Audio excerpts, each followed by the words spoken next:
Ambassador Primor, Ambassador Lauder, colleagues, thank you very much. Thank you for inviting me. I'm very happy to be here. If Dan had left his notes here on the rostrum, I think I could just start with the first line and end with the last line. There's such broad agreement in our way of analyzing the region, looking at the region. This is not just an expression of transatlantic partnership. I think this is just an objective way of looking at the problems and trying to be honest about the solutions we could and should come up with. And I must say, turning to Sergei, also with regard to Sergei, I don't know whether I agree with all the things you haven't said, but the things you haven't said, we don't have to dwell on in this meeting. I think in the invitation it said something like the view from Washington, the view from Moscow, the view from Berlin. What I would like to do, instead of repeating many of the things my colleagues have said, just give you what I think is the view from Berlin. And as German ambassador to Israel, I cannot do this without saying and stating that being ambassador to this country, of course, for a German diplomat, is something special.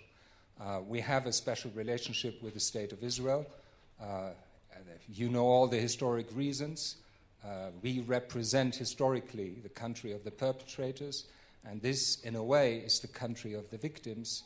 And that is something which we don't forget. This is something that shapes our policy vis-à-vis this country. Only a couple of weeks ago, the Chancellor gave an interview to the Jewish Voice from Germany, and she said, when it comes to Israel, Germany will never be neutral.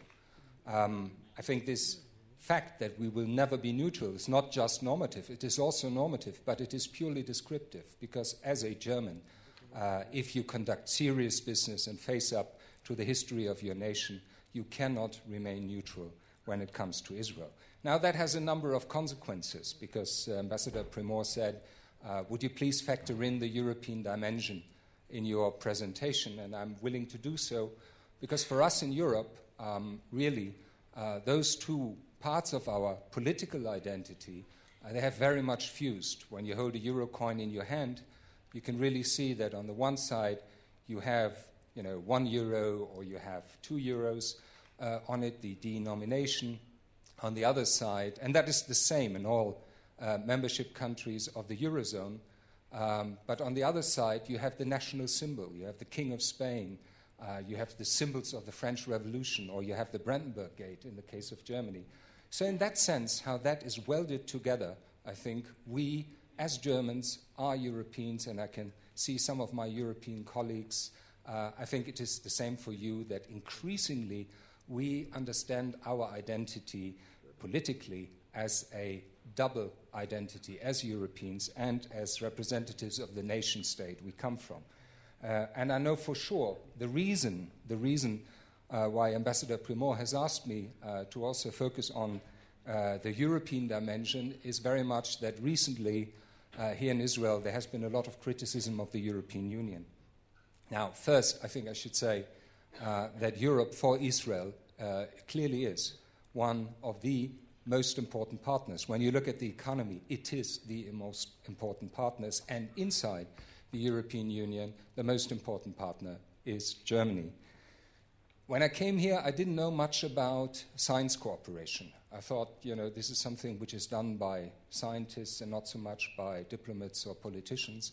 But I had to learn that Germany, as a country, and the European Union have a very substantial scientific cooperation with the State of Israel. Actually, we started our cooperation with Israel as science cooperation in 1959, when the president of the Max Planck Society, Nobel laureate Otto Hahn, came to Israel for the first time. That was the kind of soft game that was played until diplomatic relations were established officially in 1965, and it will be in 2015 that we are celebrating 50 years of diplomatic relations between our two countries.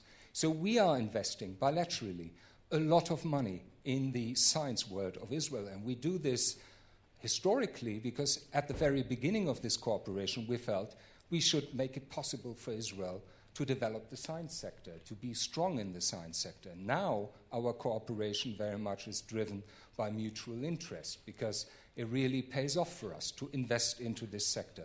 The same holds true of the European Union. The famous seventh framework program of the European Union that expires now and will be replaced by a new program for 7 years, Horizon 2020, is the most important source of research funding in the State of Israel. I think we are not overstating the importance of this program.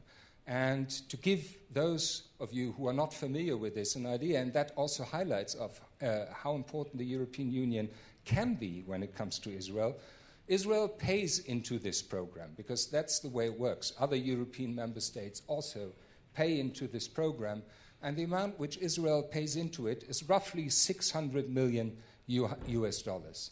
But then once the game starts, it's not the allocation of funds, it is research excellence that gives you money out of this budget.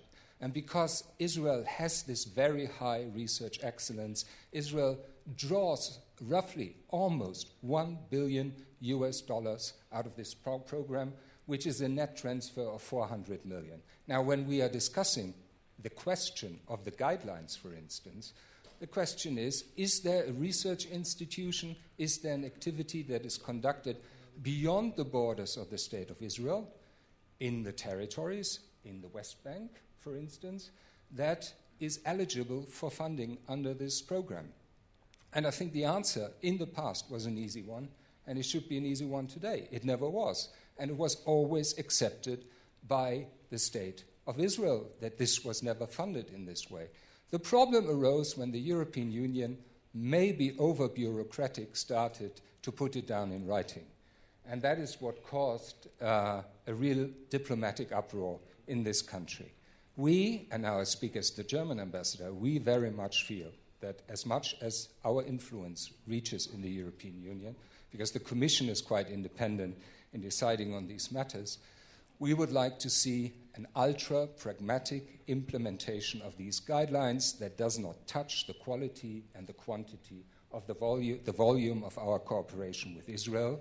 And this is how we would like to discuss with the experts in this country until the end of the year, preferably before that, and find a solution to this problem.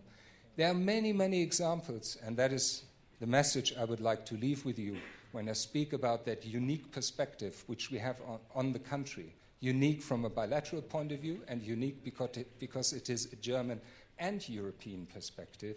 I think we were able to solve most of the issues through a compromise in the mutual interest of the two countries. And a lot, that is really my feeling, a lot of the negative feedback which the European Union receives in Israel these days is not justified. And I think we should rather look at the facts and try to do our job.